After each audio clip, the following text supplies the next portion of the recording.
This presentation is recorded.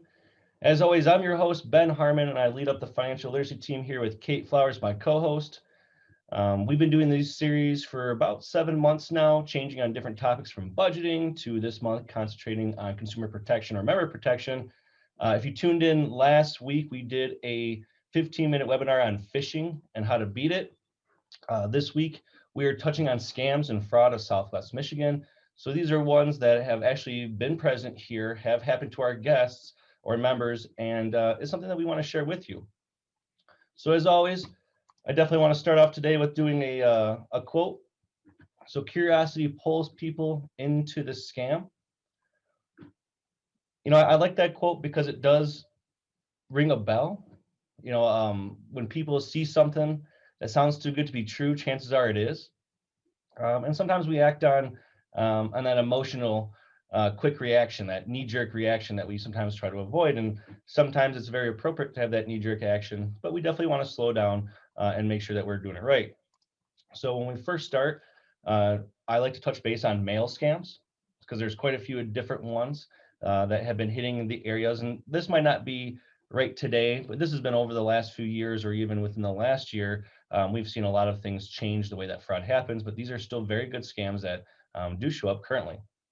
So the first one is a work from home scam, a job posting that offers easy money for shipping packages, buying gift cards or money orders, or transferring money, which can be done at home.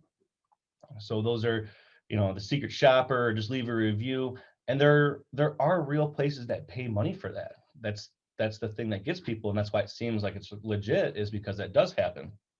The next one is a lottery scam. So a person informs that you need to transfer or accept money to collect a prize or winnings or prepay taxes before you can obtain said winnings. First off, to play a lottery, you have to buy a lottery ticket. And I say this because there's been a lot of people that have been suckered into this. And then the second thing is there's no lottery that is in existence that would make you prepay the taxes. Since they withhold the money already, they're not going to give it to you and then say give it back or make you prepay. So that should be an indicating one. Another mail-in scam is the confidence scam. A person or business you do not know offers you a cut or commission if you transfer money for them, and will have you to do so by depositing checks in your account, keeping some of the money for yourself and sending the rest back to the fraudster. This is also known as cracking cards, and elderly are not the target, but millennials are, and the younger generations for this confidence scam. So this is one that they do not normally get, you know, people that are older or in their retired stage. This is the younger people, and they're coached to avoid questioning. They're coached to do different things when they come into the bank to avoid being questioned by the banker. That should be a red flag as well. One that I do see getting a lot of elderly people is the romance scam. So the romance scam is a person you have met online or on an app who says they're romantically interested in you, ask you to transfer money or packages, but you've never seen this person in real life, like a video chat. You've never actually talked to them on the phone. You've seen maybe a picture, maybe an email, maybe a text message. So they you don't actually get to see them. And there's people that they're just lonely, right? And they pry on your goodwill and your heart, and they take advantage of you whenever they can. And that's one that I've seen personally. I had a gentleman in my fourth year of banking come in that wanted to do a wire transfer for $40,000. We advise them not to, just by asking a couple quick questions here about knowing the person. Have you physically talked to them? Have you ever seen them in person? And we denied him that wire transfer, but he ended up going to another financial institution that did not ask the right questions, and he shipped off $40,000 of his $60,000 he had to his name. So it is crushing. But just be careful when you do that, because I mean, again, there are people that have long distance relationships. This is why we assume that it can happen. But just be vigilant of the fact that if you have never seen them or talked to them, that it might not be true. The family emergency scam. This one gets people of all ages. It just depends on what part they get you at. So a person informs you that a loved one is stuck abroad and needs money for emergency surgery, or they need money for a bail bond right away because they got into legal trouble.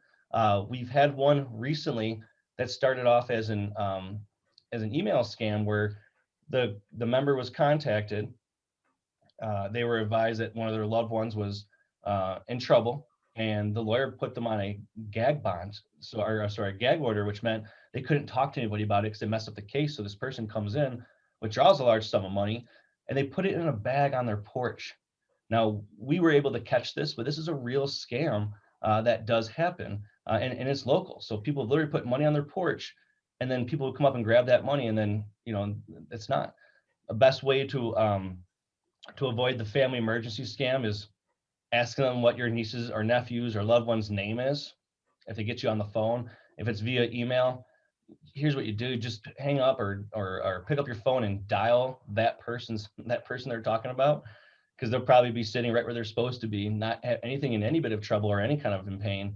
And this one is one that has gotten people. Seriously, is a local one that has.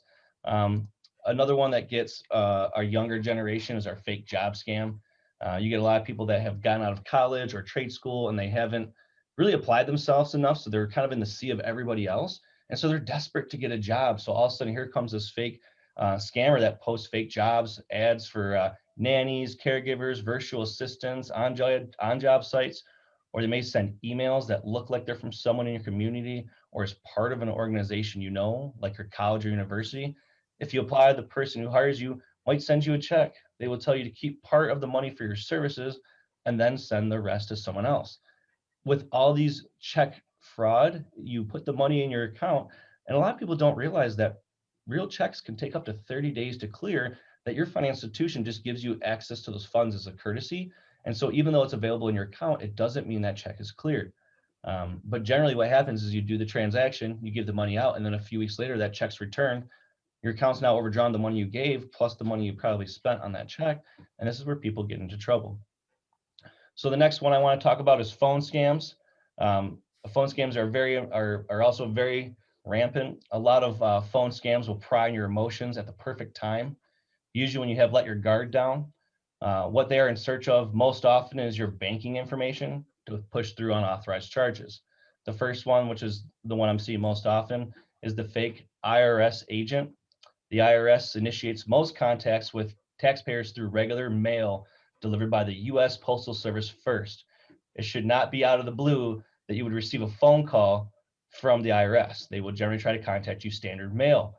They use fake names, phony IRS identifications numbers. They're demanding and threatening, which is another key indicator, the exact opposite way the IRS handles enforcement matters like that. The IRS does not want to engage or put fuel on the fire when they're trying to collect a tax or have issues with tax. I don't know anybody alive that just is like, man, I love taxes and I can't wait to pay them, right? So they try to make it the best as possible, but obviously it's like dealing with the principal at school. Sometimes you have a good relationship with the principal because you're never in trouble, or if you're the troublemaker, you might not have the same opinion of the principal, right? Same thing with the IRS. The IRS will not ask for debit, credit cards, or banking information over the phone. They will advise you to make payments at the IRS website instead. They will also not demand immediate payments, right? They will not threaten to bring in local police, immigration officers, or other local authorities to arrest you from not paying. If the IRS generally shows up at your door, they've contacted you for years or through multiple times to the mail and multiple attempts, and so it should not be something. But if they show up to your door and you have nothing to know about it, it's most likely a scam. The next one that we see is running high is the COVID-19 vaccine or at-home test kit. None of them are at home. They talked about it a while ago in the news, and this is where a lot of people are getting that confusion, is because they have, but none of these have been granted an emergency use authorization and are explicitly exempt as part of recent coronavirus diagnostics policy, and so it's just simply not true. The other one is a fake charity. In times of disasters, con artists will waste no time prying on people's goodwill and pose as a fake charity, gathering your banking information. They kind of ruin it for the whole pot, because once you get taken once by a charity or know that it exists, you're almost only willing to give just straight cash to the people that you can see and touch. And there are ways to get certified charities. I know a lot of good GoFundMe places have verified accounts, so just check into those kinds of things if you're making donations electronically. But over the phone, if you're not sure it's true, and you do want to make a contribution to that cause, you can hang up the phone, make a little search on the internet, and probably find that exact place or something similar that's actually a real place. If you're in control of finding the number off the internet and dialing it, it saves you a lot of time. The one that gets elderly people, or I call them retirees, is the technical support calls. A person contacts you pretending to be a computer technician from a well-known company. They say that they've found a problem with your computer. They will often ask you to give them remote access to your computer and then to pretend to run a diagnostic test.